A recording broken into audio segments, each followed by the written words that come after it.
जय हिंद दोस्तों, मैं विशु आर्य डिफेंस एकेडमी मेरठ स्वागत करता हूं आपका आपके अपने YouTube चैनल आर्य डिफेंस एकेडमी पर। और जो आप क्वेश्चन पढ़ रहे हैं 15 और 5 20 वो बेहतरीन क्वेश्चन जो आपके एग्जाम में बार बार रिपीटेड होते हैं, वो आपको टेलीग्राम पे एक लिंक मिलेगा, आपको डिस्क्रिप्शन में टेलीग्राम लिंक, वहां पर उस क्वेश्चन की पीडीएफ आपको दोस्तों मिलेंगी। जिससे क्या है कि आप यहां पर प्रैक्टिस करने के बाद, मतलब वीडियो में एक बार प्रैक्टिस करने के बाद अगर दोबारा आप प्रैक्टिस करना चाहते हो उन क्वेश्चन की, तो उसकी पीडीएफ आपको टेलीग्राम में मिल जाएगी और टेलीग्राम का लिंक आपके डिस्क्रिप्शन में दिया हुआ है।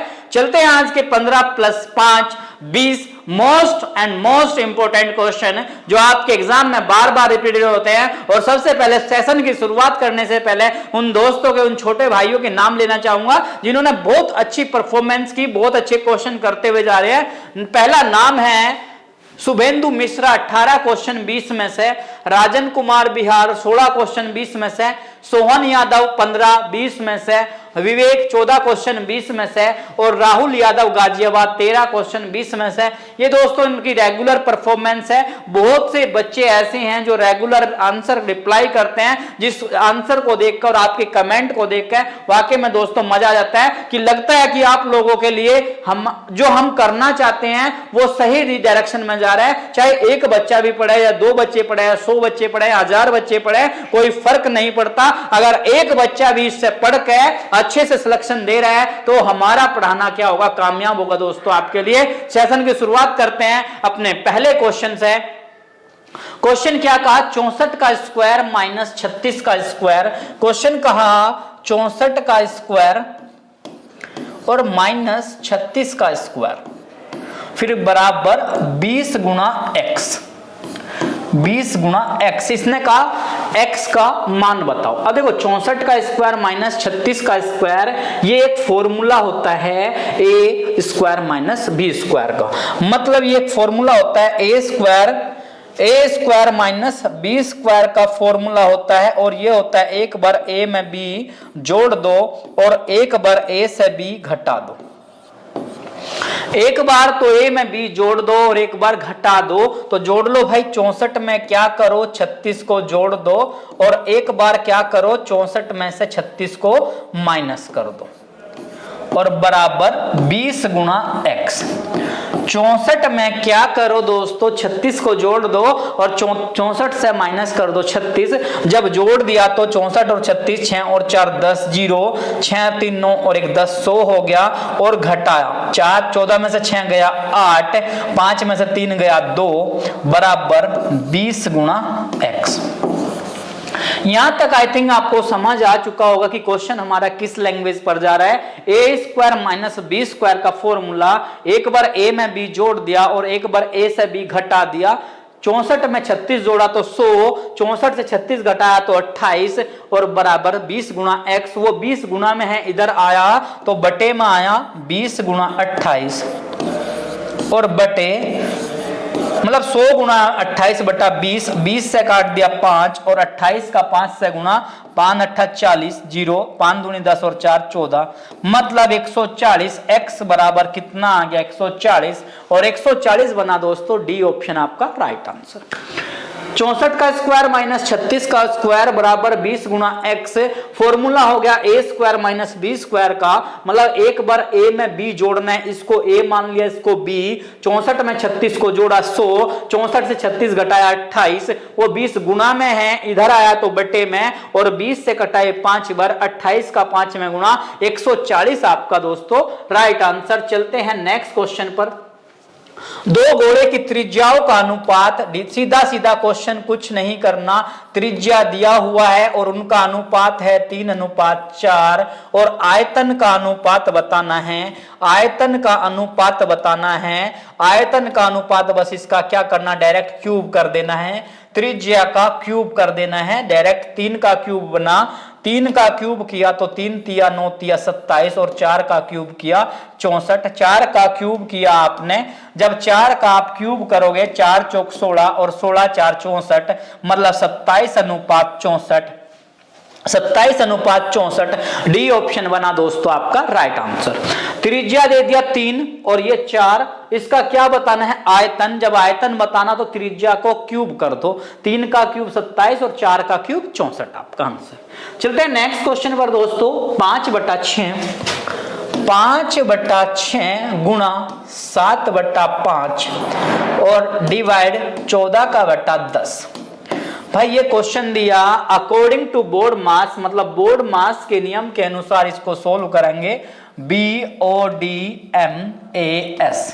वैसे कोई जरूरत नहीं बोर्ड मास की, बोर्ड मास के नियम के अनुसार 5/6 गुणा 7/5। भाग को क्या करना, आपको गुणा चेंज कर देना है। भाग को क्या करना, गुणा चेंज, और नीचे की संख्या ऊपर और ऊपर की संख्या दोस्तों नीचे आ जाएगी अपनी। अब देखो 5 से तो ये 5 कट गया, 7 से ये 2 बार कट गया, 7 दूनी 14, और 2 से ये कट गया, 2 पंजा 10। तो ऊपर जो वैल्यू बची हमारी वो बची 5 और नीचे जो वैल्यू बचा वो बची 6। तो 5/6 बी ऑप्शन दोस्तों आपका राइट आंसर। करना क्या है, 5/6 गुणा 7/5, भाग को चेंज करना है गुणा में। नीचे की संख्या ऊपर गई और ऊपर की नीचे, तो क्या हुआ 10 ऊपर 14 नीचे, 5 से 5 कट गया। अब फिर काट दिया, किससे हमने 2 से काट दिया, 2 पंजा 10, 2 से 7 से 2 बार कटा, 2 से 5 बार कटा, तो ऊपर बचा 5 नीचे 6, 5/6 आपका राइट ऑप्शन। एक विद्यार्थी 20% अंक प्राप्त करता है, 20% अंक प्राप्त करता है और 60 अंकों से फेल हो जाता है। फिर दूसरा विद्यार्थी 32% अंक प्राप्त करता है तथा निर्धारित पास अंकों से 84 अंक अधिक प्राप्त करता है। मतलब दो स्टूडेंट्स का कॉम्बिनेशन दिया, ये फर्स्ट स्टूडेंट है और ये सेकंड। एक के 20% नंबर आए, एक बच्चे के 20% नंबर आए और 60 अंकों से फेल हो गया। अगर इसको देखो, मान लो इसके 20% आए और 60 नंबरों से फेल हो गया। मान लो आप 10th का एग्जाम दे रहे हैं और आपके 30 नंबर आ गए, कितने 30, और 3 नंबर से आप क्या होगे फेल, तो क्या मिलेगा आपको 3 नंबर का ग्रेस मिलेगा और ग्रेस क्या होगा आपके नंबर में जुड़ जाएगा, यानी कि 33 नंबर पर आप क्या पास हो जाओगे। तो 20% आए और 60 नंबरों से क्या हो गया फेल। अगर इसको 60 नंबर और दे दिया जाए तो ये क्या हो जाएगा पास। फिर दूसरा स्टूडेंट कहा 32% अंक आते हैं, दूसरे बच्चे के 32% नंबर आए और फिर कहा क्या, निर्धारित पास अंकों से 84 अधिक, जो अधिक हैं वो क्या करने, घटाने हैं। अधिक क्या करना, घटाना है। अब क्या करो, 20%, ये प्लस का 32 इधर आया तो माइनस का 32% बराबर ये माइनस का 84 और ये प्लस का 60 उधर गया तो माइनस का 60, 32 से 20 गया तो 12%, माइनस का 12% बराबर -4, 8 और 6 14, माइनस से माइनस कट गया, 12% का 144, 1%, 144 का बटा 12 और 12 से कट गया, ये 12 ही कम 12 और 12 दूनी 24। 1% का मान 12 आया। इसने कहा क्या, परीक्षा के कुल अंक। तो जो परीक्षा में कुल अंक थे वो 100% थे, जो कुल अंक थे, जो कुल अंक होंगे वो 100% होंगे। तो 100%, तो 100 गुणा 12 और 12 गुणा 100 मतलब 1200 नंबर परीक्षा में कुल आए। 1200 बना दोस्तों, ए ऑप्शन आपका राइट आंसर। क्वेश्चन को ध्यान से समझें, पेपर में आ चुका है इस तरह का, 20% नंबर आए और 60 नंबर से फेल हो गया, तो 60 और दे दिए तो क्या हुआ, पास हुआ। दूसरे बच्चे के 32% आए और आवश्यक से क्या हुआ, 84 ज्यादा, तो 32% इधर प्लस इधर आया तो माइनस का, ये 60 उधर गया तो माइनस का, 32 से 20 घटा तो माइनस के 12 बचे और माइनस क्या होगा, जुड़ गया और माइनस का 144, माइनस से माइनस कट गया तो 1% 144 का बटा 12, ये 12 बार कट गया, 1% का वैल्यू 12, कुल अंक पूछ लिया तो 100 गुणा 12 मतलब 1200 आपका राइट आंसर। एक विषम बाहु त्रिभुज की भुजाएं क्रम से 3 मीटर, 4 मीटर और 5 मीटर है।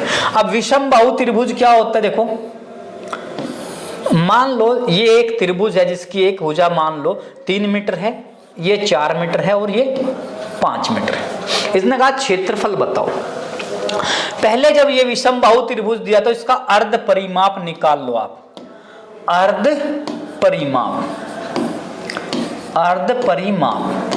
अर्ध परिमाप को बोलते हैं सेमी पैरामीटर, ऐसे रिप्रेजेंट करते हैं। अर्ध परिमाप मतलब परिमाप का आधा। तीनों को जोड़ दो, 3 + 4 + 5 और बटे कितना 2 कर दो, 3 और 4 5, 3 और 4 7 और 5 12, 12 का बटा 2 तो यह आ गया आपका 6। 12 का बटा 2 तो यह आ गया आपका 6। इसने कहा आपको विषमबाहु त्रिभुज का क्षेत्रफल। तो विषमबाहु त्रिभुज का क्षेत्रफल का फॉर्मूला होता है, विषमबाहु त्रिभुज का क्षेत्रफल होता है under root S minus A और S माइनस B और S minus C। Under root S minus A, S minus B और S माइनस C। तो अंडर रूट में S का जो वैल्यू आया ये 6 और 6 माइनस ये A मान लो आप, ये B मान लो और ये C। तो 6 माइनस A का वैल्यू 3, 6 माइनस 4 और 6 माइनस 5। 6 माइनस A का वैल्यू 3, B का वैल्यू 4 और C का वैल्यू 5। तो अंडर रूट 6 में से 3 गया 3, 4 गया 2 और 6 में से 5 गया 1, सबका गुणा किया। 6 × 18, 18 दूनी 36 और रूट 36 किसका आया? 6 का। 36 आया दोस्तों 6 का। तो 6 वर्ग मीटर क्या आ गया आपका? ए ऑप्शन आपका राइट। किसका? विषमबाहु त्रिभुज का क्षेत्रफल। देखो विषमबाहु वो होता है, दोबारा ध्यान से समझे दोस्तों क्वेश्चन को, विषमबाहु वो होता है जिसकी कोई भुजा समान ना हो। ये 3, ये 4, ये 5 अर्ध परिमाप सबका जोड़ किया, आधा किया। बहुत से इस 6 को ही आंसर सोच लेंगे दोस्तों, ये 6 आंसर नहीं, पूरा क्वेश्चन को सोल्व करना है। कभी कभी ये चेंजिंग हो जाता है, बहुत से क्या तुक्का लगाओगे, अब यहाँ भी 6 आया वहां भी 6, इतना बड़ा जानने की क्या जरूरत है। अगर ये डिजिट्स अलग आ जाए, मान लो 12, 13 और 15 आ जाए, कुछ ऐसी डिजिट्स आ जाए, तब आप कंफ्यूज हो जाओगे। करना क्या है? विषमबाहु त्रिभुज का क्षेत्रफल under root S minus A, S minus B और S माइनस C। 6 माइनस 3, 6 4, 6 5, 3 गया तो 3, 2 गया तो 2, 4 गया तो 2 और 5 गया तो 1। 36, 18 दूनी 36 और 36 मतलब किसका? 6 का। 36 बना 6 का। अगर आप यहाँ आंसर दे सकते हैं 13, 14 और 15। चलो एक क्वेश्चन आपको सोल्व करना है। एक विषमबाहु त्रिभुज की भुजा 13 मीटर, 14 मीटर और 15 मीटर है, तो विषमबाहु त्रिभुज का क्षेत्रफल बताना है आपको। 13, 14 और 15 इसकी भुजा है। इसका आंसर कमेंट सेक्शन में आपको लिखना है दोस्तों। और जो कमेंट सेक्शन में इसका आंसर लिखेगा दोस्तों, वो अपना नाम भी लिखा कि मैं प्रबल यादव, या मेरा नाम ये है, या मेरा नाम शुभेंदु है और मैं यहाँ का रहने वाला हूँ दोस्तों। कमेंट सेक्शन में भी जरूर लिखें। 13, 14 और 15 मीटर है विषमबाहु त्रिभुज की भुजाएं। मैंने बोल दिया 13 मीटर, 14 मीटर, 15 मीटर। तो विषमबाहु त्रिभुज का क्षेत्रफल बताओ, इसका आंसर आपको कमेंट सेक्शन में रिप्लाई करना है। चलते हैं नेक्स्ट क्वेश्चन पर। 3 के प्रथम 9 गुणज का औसत। देखो 3 का पहला गुणज 3, 6, 9, 12। इसी तरह 3 का चलते चले जाए 9वां गुणज होता है 3 गुणा 9 और 3 9 27। मतलब 3 का जो पहला गुणज है वो 3 ही कम 3, 3 6, 3 3 9, 3 चौक 12। तो औसत पूछ लिया। औसत होता है, औसत होगा इसका प्रथम पद प्लस अंतिम पद,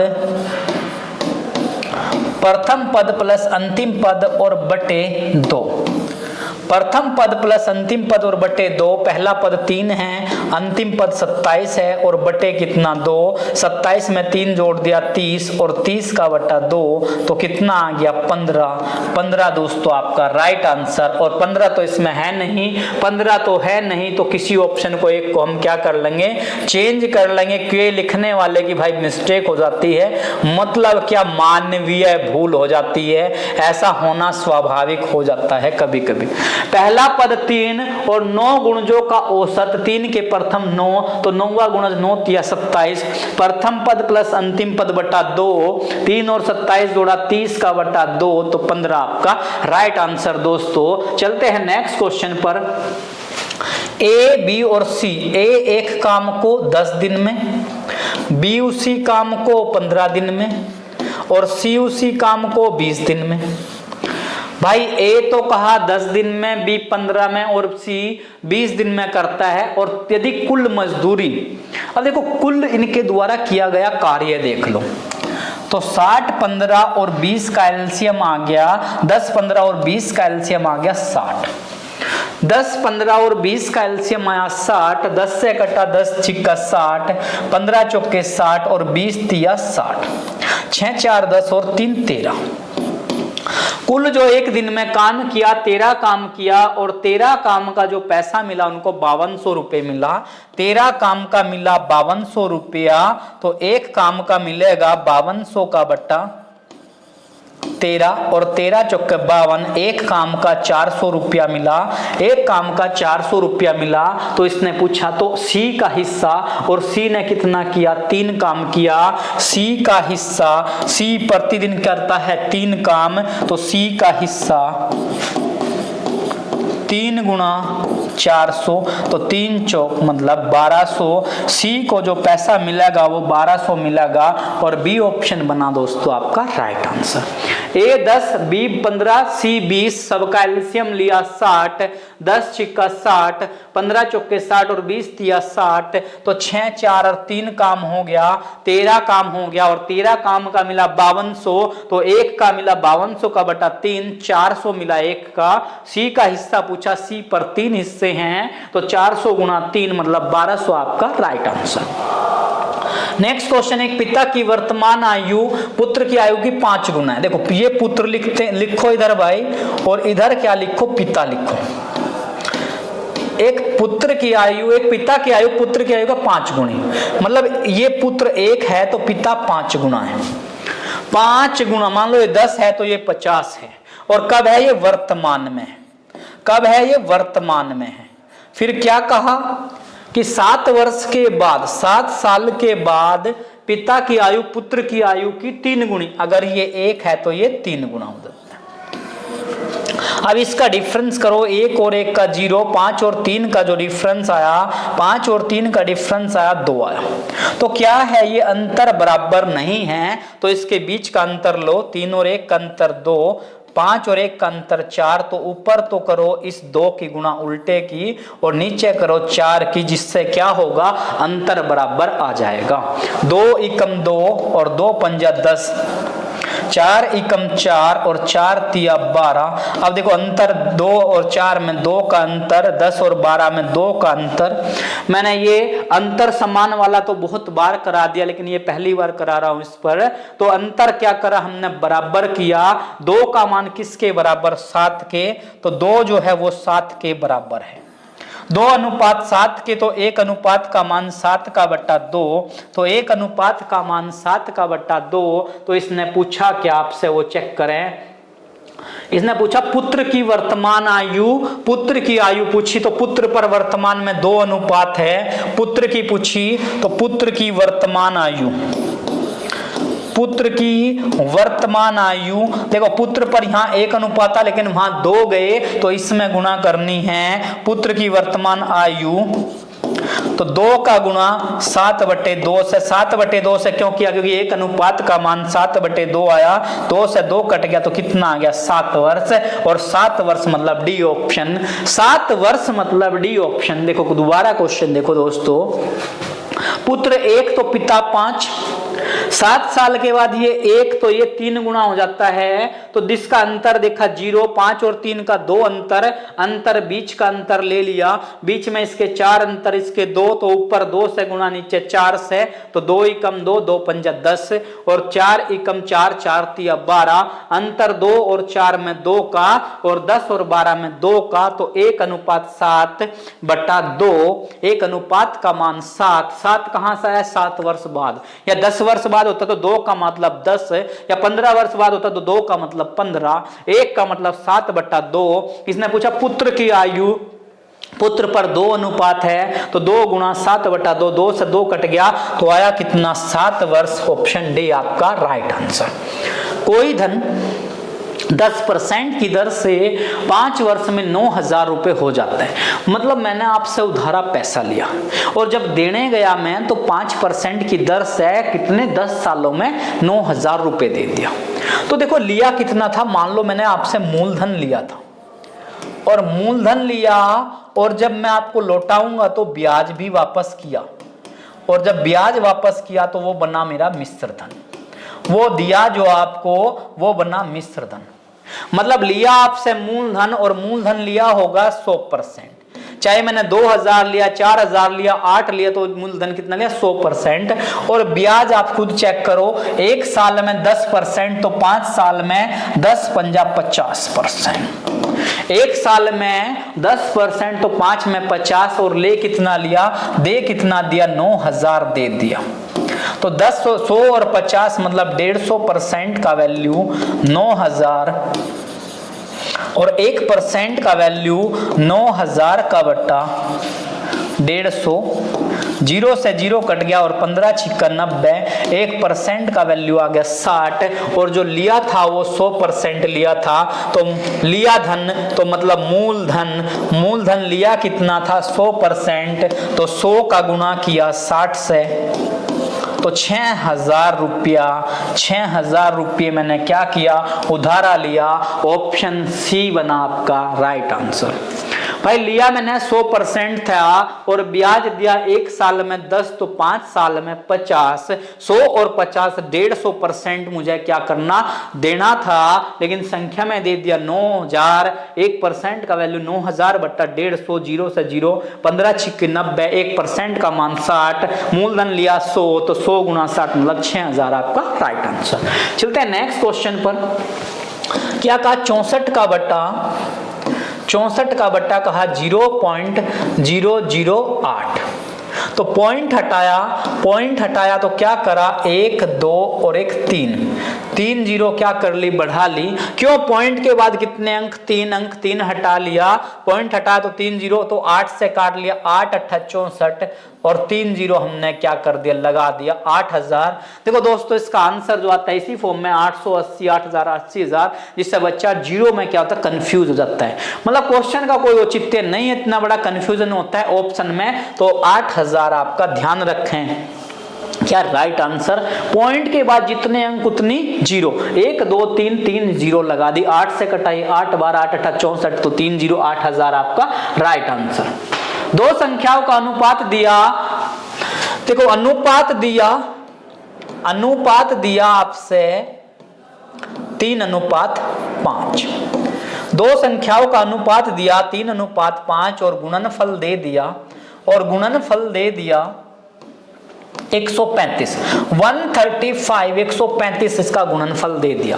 अब इसके साथ क्या करो 3 के साथ x मान लो और गुणा कर दिया 5 के साथ x मान लिया और बराबर 135।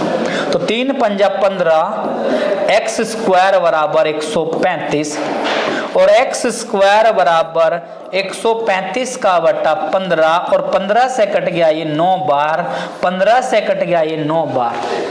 तो x स्क्वायर बराबर 9 और x बराबर अंडर रूट में क्या गया 9 और 9 बना दोस्तों 3 का। 9 किसका 3 का आया। इसने क्या कहा बड़ी संख्या बताओ और बड़ी पर तो 5 अनुपात है, बड़ी पर अनुपात 5 तो बड़ी संख्या तो बड़ी संख्या पर जो अनुपात है वो 5 है और एक अनुपात का मान 3 तो 5 3 15 और 15 बना दोस्तों बी ऑप्शन आपका राइट आंसर। देखो अनुपात 3:5 है, गुणनफल 135, 3 का 5 से 3 पंजा 15, x स्क्वायर बराबर 135 x स्क्वायर 135 का बटा 15 से घटा 9 बार, x स्क्वायर बराबर अंडर रूट 9 क्योंकि x हटा स्क्वायर हटा तो अंडर रूट गया 9 किसका 3 का। बड़ी संख्या पूछ लिया, बड़ी पर 5 अनुपात तो 5 3 15, अगर छोटी पूछता तो 3 गुणा 3 3 3 9 जो कि ऑप्शन में बन भी सकता था। चलते हैं नेक्स्ट क्वेश्चन पर। 80 मीटर लंबी ट्रेन 120 मीटर लंबे प्लेटफॉर्म को 20 सेकंड में पार करती है तो चाल बताओ। तो चाल बराबर हुआ दूरी बटा समय। चाल बराबर दूरी बटा समय। तो 80 मीटर लंबी ट्रेन है और 120 मीटर लंबा क्या है, प्लेटफॉर्म। अब क्या कर दिया, दोनों को क्या कर दिया, जोड़ दिया। दोबारा समझे, चाल बराबर दूरी बटा समय। 80 मीटर लंबी ट्रेन है और 120 मीटर लंबा प्लेटफॉर्म है, तो 80 मीटर और 120 मीटर क्या कर दिया, जोड़ दिया। क्यों जोड़ दिया, जब ट्रेन किसी प्लेटफॉर्म को या किसी पुल को या किसी सुरंग को पार करती है तो दोनों दूरियां क्या होती है, दोनों की दूरी जुड़ जाती है। तो कितने सेकंड में, 20 सेकंड में। तो 80 में 120 जोड़ा तो 200 हो गया, और 200 मीटर कितने में, 20 सेकंड में, 20 सेकंड में। तो 0 से 0 कट गया और 2 से कट गया 10, ये आ गया 10 मीटर प्रति सेकंड। 10 मीटर प्रति सेकंड आपका आंसर आ गया। लेकिन आंसर चेक करें, किलोमीटर प्रति घंटा में है। देखो जो क्वेश्चन में हमें सोल्व हो जाएगा, लेकिन ऑप्शन में मत उलझ जाना। मोस्टली जब मैं क्वेश्चन कराता तो ऑप्शन में उलझाने की कुछ ना कुछ कोशिश करता हूं, लेकिन आपको उस ऑप्शन से बाहर निकलना है। मीटर प्रति सेकंड है तो इसको चेंज करना है किलोमीटर प्रति घंटा में। तो करेंगे 10 गुणा 18 बटा 5, 5 से कटा 2 और 18 से कट गया 18 दूना 36। तो यह आ गया आपका आंसर 36 किलोमीटर प्रति घंटा, आपका राइट आंसर। जब ट्रेन किसी पुल को, किसी प्लेटफॉर्म को पार करती है तो दोनों लंबाइयां क्या होती है, जुड़ जाती हैं। 80 और 120 200 और बटा 80, 0 से 0, 2 से 10 मीटर प्रति सेकंड। मीटर प्रति सेकंड को जब किलोमीटर में चेंज करेंगे तो 18 बटा 5, 5 से 2 और 18 दूनी 36 आपका राइट आंसर। tan 45 डिग्री का मान, भाई इस वैल्यू का आप रट्टा मार लेना। tan 45 डिग्री का जो मान होता है वो 1 होता है। tan 45 डिग्री का जो मान होता है वो 1, ये आपका रट्टा मारने का है। अदरवाइज किसी दिन मैं पूरी की पूरी सारणी बनाना भी आपको सिखाऊंगा। ध्यान रखें, आर्मी जीडी लेवल पर दोस्तों अगर ट्रिग्नोमेट्री का कोई क्वेश्चन आता है तो मोस्टली वैल्यू आती है, और वैल्यू भी मैं आपको बता दूं tan 45 का बहुत बार पूछ लिया, और sin 60 का मान बहुत बार पूछता है। तो कमेंट सेक्शन में आपको रिप्लाई करना है sin 60 का मान कितना होता है। चलते हैं नेक्स्ट क्वेश्चन पर। एक बेलन के आधार की त्रिज्या दे दिया। अब बेलन है, बेलन के आधार की त्रिज्या दे दिया 14 मीटर। 14 मीटर क्या दे दिया, त्रिज्या दे दिया, और क्या दे दिया, इसका ऊंचाई दे दिया 7 मीटर। ये R है और ये H है। तो इसने कहा बेलन का पृष्ठीय क्षेत्रफल, बेलन का पृष्ठीय क्षेत्रफल, बेलन का पृष्ठीय क्षेत्रफल फॉर्मूला होता है 2 पाई RH। तो 2 गुना पाई का जो वैल्यू होगा वो 22/7 हो गया, और R का जो वैल्यू हो गया वो 14, और H का वैल्यू 7, 7 से 7 कट गया। तो 22 दूनी 44, 44 का मल्टीप्लाई 14 से, 14 चौके 56, 5 14 चौके 56 और 5 61, 616, और मीटर किया तो मीटर का स्क्वायर, मीटर और मीटर तो 616 मीटर स्क्वायर बोलो या वर्ग मीटर बोल लो। देखो दोस्तों, बेलन दिया है, ये त्रिज्या दे दिया, ये ऊंचाई दे दी, पृष्ठीय क्षेत्रफल 2 पाई RH। तो 2 गुना पाई का मान 22/7, R का मान 14 और H का 7, 7 से 7 कटा, 22 दूनी 44 और गुना 14 किया 616। तो ध्यान रखें दोस्तों, आपको बताना है आंसर। बेलन के आयतन का फॉर्मूला बताना है, और इसी डिजिट पर आपको बताना है बेलन का आयतन क्या होगा, और बेलन का संपूर्ण पृष्ठीय क्षेत्रफल, बेलन का संपूर्ण पृष्ठीय क्षेत्रफल आपको आंसर रिप्लाई करना है। बेलन का संपूर्ण पृष्ठीय क्षेत्रफल, ये 2 क्वेश्चन का आंसर क्या करना दोस्तों, आपको रिप्लाई करना है। 2 क्वेश्चन का आंसर आपको क्या करना है, रिप्लाई करना है कि इसका आंसर क्या होगा। चलते अपने नेक्स्ट क्वेश्चन पर। एक कमरे की लंबाई दे दिया, चौड़ाई दे दिया, कमरे के फर्श पर कम से कम कितनी वर्गाकार टाइलें लगेंगी। देखो एक कमरा दे दिया, मान लो लंबाई दे दिया 35 मीटर और चौड़ाई दे दिया 14 मीटर। तो इसने क्या पूछ लिया, टाइलों की संख्या पूछ ली, और टाइल की संख्या होता है, टाइल की संख्या, इसका फॉर्मूला होता है टाइल का क्षेत्रफल बटे, टाइल की संख्या का फॉर्मूला होता है टाइल का क्षेत्रफल बटे, कमरे का क्षेत्रफल बटे टाइल का क्षेत्रफल। टाइल की संख्या बताना है, दोबारा देखें भाई, टाइल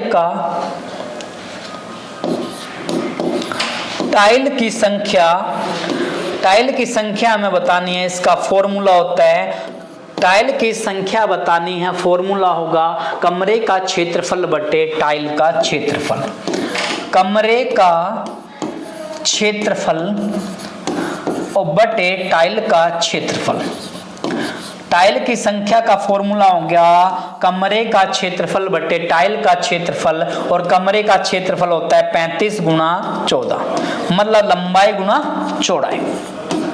कमरे का क्षेत्रफल हो गया लंबाई गुणा चौड़ाई, और टाइल का तो हमारे पास क्षेत्रफल, टाइल का तो आयतन या टाइल की तो वैल्यू नहीं आई, तो इन दोनों का मैस है निकाल दो। 35 और 14 का मैस है जो आता है, 35 और 14 का क्या निकाल दो मैस है, तो 7 पंजा 35 और 7 दूनी 14, तो 7 ही क्या है इसका मैस है, यानी कि जो टाइल लगेगी वो 7/7 की इसमें टाइल लगेगी। और टाइल क्या है, वर्गाकार है, तो वर्ग का क्षेत्रफल होता है भुजा का स्क्वायर, और 7 गुणा 7, 7 से ये 2 बार कटा और 7 से ये 5 बार कटा, तो 5 दूनी 10, तो 10 टाइल कम से कम लगेंगी। ऑप्शन सी आपका राइट आंसर दोस्तों।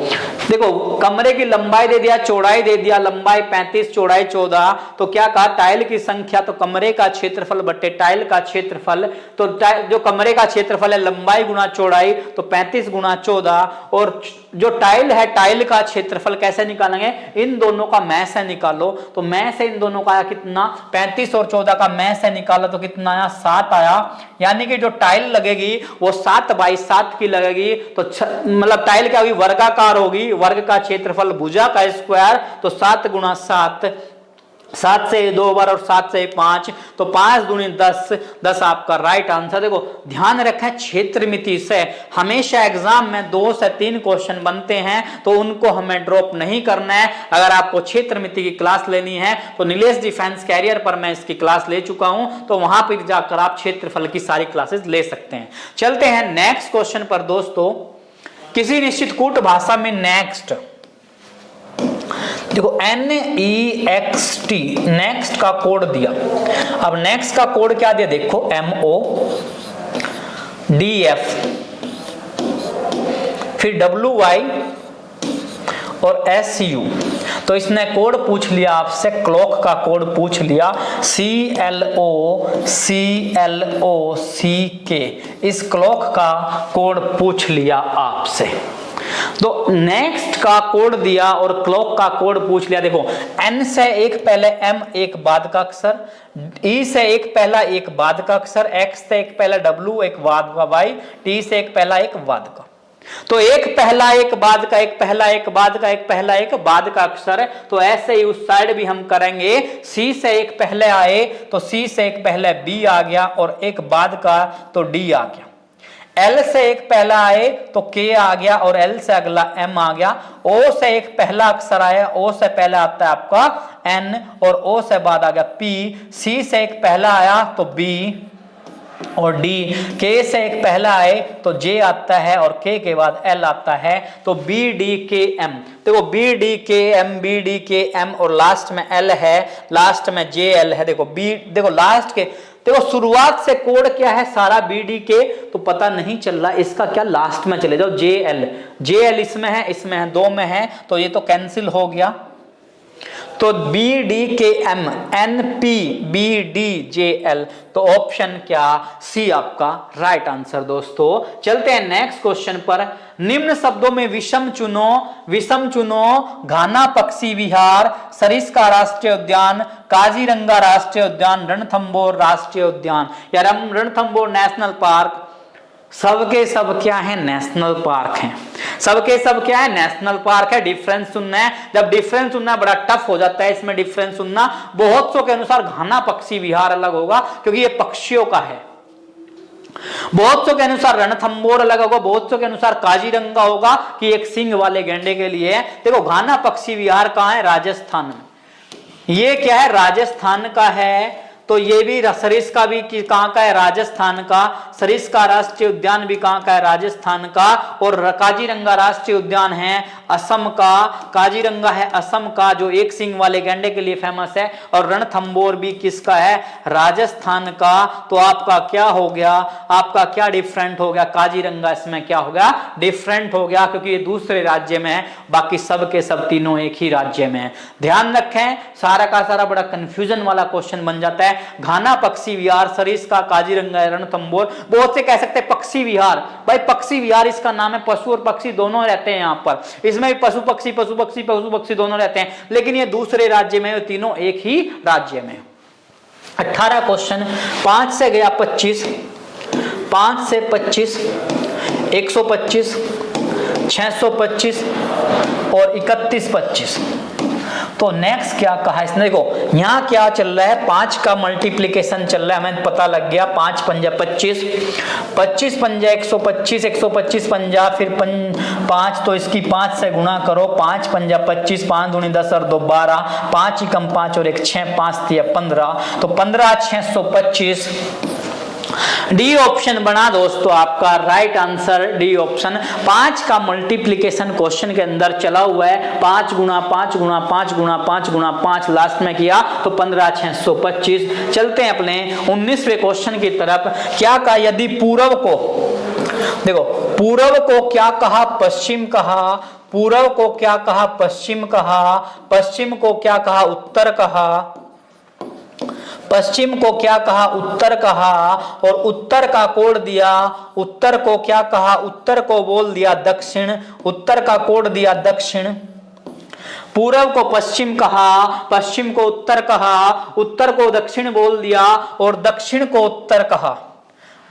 उत्तर को दक्षिण और दक्षिण को क्या कह दिया, दक्षिण को क्या कह दिया, दक्षिण को कह दिया उत्तर कहा जाता है। तो इसने कहा दक्षिण को उत्तर बोल दिया, तो इसने क्या कहा कि सूर्य किस दिशा में निकलता है। देखो ये क्वेश्चन क्या, एक्चुअल पोजीशन देखो, सभी को पता है सूरज जो होता है वो पूर्व दिशा से निकलता है और पूर्व का कोड दिया क्या, पश्चिम।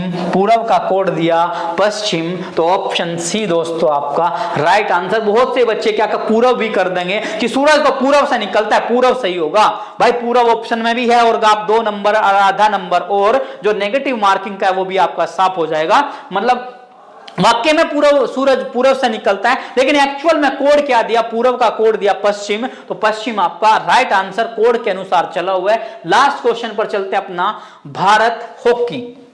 देखो भारत का राष्ट्रीय खेल हॉकी है, तो चीन का राष्ट्रीय खेल बताओ।